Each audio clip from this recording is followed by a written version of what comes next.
आज की कहानी है पड़ोस वाली भाभी की। राजू गांव से शहर अपनी पढ़ाई कंप्लीट करने के लिए आया था। वो एक किराए की बिल्डिंग में रहता था। उसका कमरा चौथे फ्लोर पर था। वो अपने कुछ जरूरत के सामान के साथ वहीं पर रहने लगा। उसी बिल्डिंग में बहुत सारे किराएदार भी रहते थे। एक दिन राजू ने बिल्डिंग में पूजा करवाई और सभी को आमंत्रित किया था। राजू के मम्मी पापा भी गांव से आ गए थे और काफी रिश्तेदारों को भी बुलाया हुआ था। राजू के मम्मी पापा तो पूजा में बैठे थे, तो सारे मेहमानों की देख रेख राजू को ही करनी थी। लगभग सारे मेहमानों का खाना हो गया था। अब सिर्फ बिल्डिंग वाले ही बचे थे। फिर एक एक करके बिल्डिंग वाले भी आने लगे। तभी एक खूबसूरत महिला आई।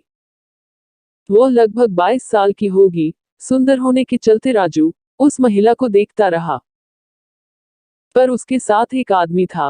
राजू ने पड़ोसी से पता किया तो वह महिला उसी बिल्डिंग की निकली। सभी को खाना खिलाने के बाद प्रोग्राम खत्म हो गया। एक दिन राजू कॉलेज से घर आ रहा था, तो वही महिला उसको पार्क में दिखी। वह पार्क राजू के बिल्डिंग के पास ही था। राजू उससे बात तो करना चाह रहा था, लेकिन उसे डर लग रहा था। वह चुपचाप अपने कमरे में आ गया। एक दिन राजू उस बिल्डिंग की छत पर टहल रहा था, तो उसने देखा कि वह औरत भी छत पर टहलने के लिए आई थी। राजू उसको देखकर बहुत खुश हुआ और टहलते टहलते पूछा, आप भी इसी बिल्डिंग में रहती हो? वह औरत बोली, हाँ। और तुम वही हो ना, जिसने पूजा की पार्टी दी थी?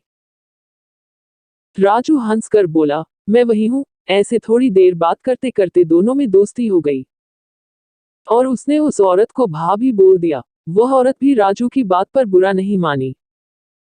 उस दिन से वह दोनों रोज छत पर टहलने के लिए जाने लगे।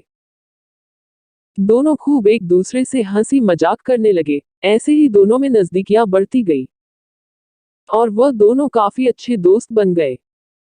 एक दिन राजू ने भाभी को रात के खाने में इनवाइट किया। उसका पति उस रात नाइट ड्यूटी पर था, इसलिए वह औरत राजू के कमरे में चली गई। राजू ने अपनी भाभी की सेवा के लिए बहुत ही अच्छा खाना बनाया। दोनों ने खाना खाया और फिर बातें करने लगे। राजू धीरे धीरे भाभी के करीब आता जा रहा था।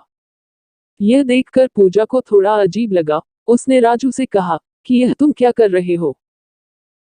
तो राजू मुस्कुराकर बोला, भाभी आप बहुत सुंदर हो, मैं आपको पसंद करता हूँ। आज रात आप मुझे खुश कर दो। यह सुनकर पूजा उठकर खड़ी हो गई और बोली, तुम्हारी हिम्मत कैसे हुई यह सब कहने की?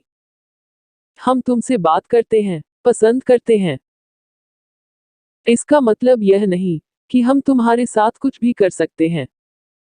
आज के बाद मेरे से बोलना मत। यह सुनकर राजू को शर्माने लगी कि उसने जज्बात में आकर भाभी से क्या बोल दिया था। जरूरी नहीं है कि कोई औरत आपसे हंसकर बोलती है तो वह तुमसे रिश्ता बनाएगी। राजू ने भाभी को सॉरी बोला, भाभी मुझे माफ कर दो। उसके बाद उस औरत ने राजू को माफ कर दिया। दोस्तों, जरूरी नहीं है कि कोई औरत आपसे हंसकर बातें करती है तो वह संबंध बनाना चाहती है।